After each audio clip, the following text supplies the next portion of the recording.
今日 Suki 咧就過到咗港口，大家睇到呢度咧，知唔知係邊啊？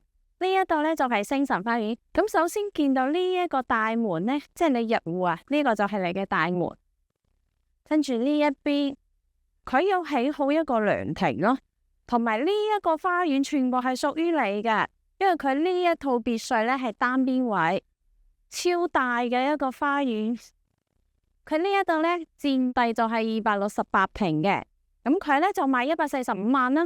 咁大家都知啦，港口嘅交通位置係非常之好嘅。咁星辰花園咧，雖然話佢屬於港口，但係咧佢係好近嗰個石岐，咁就係一條橋噶嘛，呢個距離。咁呢一邊你去到即係屋企小朋友咧，你帶去嗰個遊樂場嗰度玩又方便啦。